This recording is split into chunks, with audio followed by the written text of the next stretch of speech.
Hey, what's up, friends? Welcome to Super Connectors. This is the next episode here, episode 4, I guess. And I'm just glad to be on this path where I'm putting something out every day, unfiltered, unedited, just a tiny bit of polish with the editor tool, but no concerns about all the ums and all the other stuff. I'm just going to do this. I'm going to get better over time. It's all good. Today's episode, I really want to talk about spontaneity and like kind of having the yes and attitude. So, this is a concept that comes from improv comedy.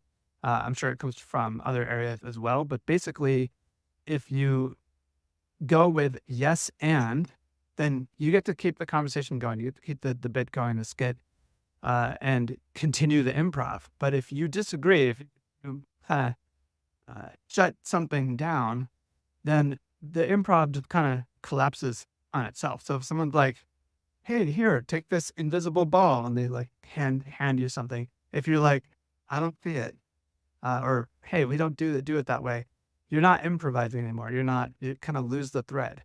So yes, and would be you would like pretend to pick it up and then you maybe add something to it. You'd be like, "Oh my gosh, it's so heavy," or you're like, it exploded all over me. Like, what the all over me now? And you just like kind of play with it and have fun. And this approach, this yes and approach, is something that author Michael Port writes about in his book called I don't know if it's like Book Yourself Solid. That was the first book that I read of his. But he also wrote a book called Steal the Show, which is about being present when you're speaking, when you're doing public speaking. And that's why that feels very relevant to the topic of this podcast of uh, super connectors and the work of people who vision is to connect with others, to create connection, to create belonging, but also my work as a creative and this process right here that I'm talking about being present and speaking, and basically improvising. I have a loose concept, but if I scripted this out, it would feel totally different. So actually, I could develop the tools and the skills of scripting and preparing, or I could develop the practice and eventually the confidence and the presence to be here with you connecting. So, uh, my goal is to have this kind of yes and approach, but also yes and is a way to and we could really go deep. And I do recommend checking out Michael Port's reflections on this. I'll put a link in the notes for this episode. But yes and is also a way to have boundaries. So it doesn't mean you just have to say yes to everything. Someone's like, uh, you know, pushing boundaries. For example, like let's say I'm working with somebody and they're wanting, hey, can you just add this? Can you just add this? Can you just add this? And there needs to be a boundary around any project.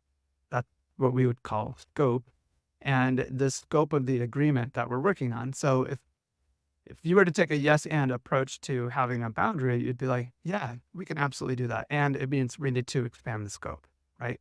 Or, um, yes, I understand that you're needing help with this. And for me to do that, here's what that would look like.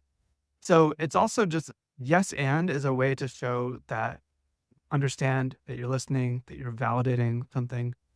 And I love to just draw lines between different concepts. I feel like pattern recognition and just like looking for principles, not just like facts and tactics, but actually looking for principles and threads and connections is far more interesting.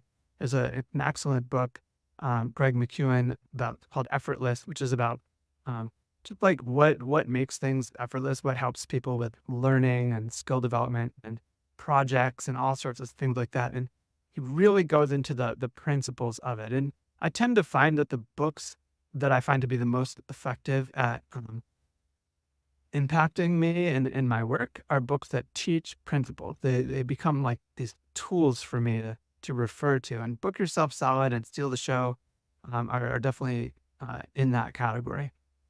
And I would be really excited to hear any comments or any feedback from any of you about other resources about improv, improvisation, spontaneity, because I think that that topic is really a key, interesting piece of our world in today's society.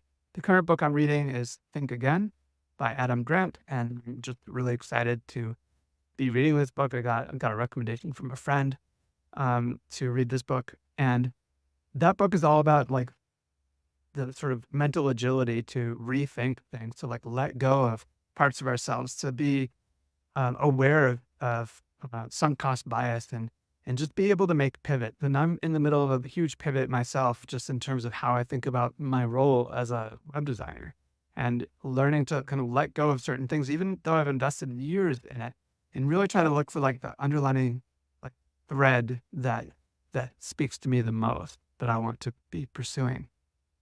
So anyway, on this topic of spontaneity and yes, and I had this really cool experience where I got stuck in Salt Lake City on the way home from Craft and Commerce in Idaho. Fantastic conference. I'll put the link below as well. But I got stuck in Salt Lake City for 24 hours, playing at you.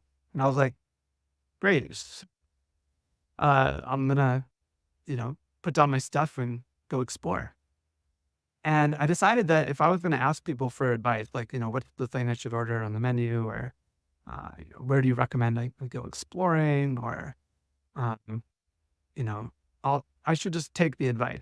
If I ask somebody, what book should I read on a topic, I should just read the book. Because I don't want to waste people's time, but also I want to have this like very kind of fun and open mind. And I had just like coincidence after coincidence after coincidence, like total serendipity on that like 24 hours. And it was really, really interesting. And I want to dig more into this topic later, but looks like I'm being interrupted here by folks who can one. Hey, what's up, kiddo? You did? Yeah, Whoa, lightning strikes. Wow. Cool. So I'm gonna like do the yes and right here, and I'm gonna start shifting my energy back toward hanging out with kids, because hanging out with kids is like the best way to dig into improv and learning how to have like my own needs and boundaries, but in the context of also validating what they're saying and what they're asking for. So I'm gonna do that, and I'll return back to this topic. I'll return back to this topic in another episode, because there's a lot more to dig in on that.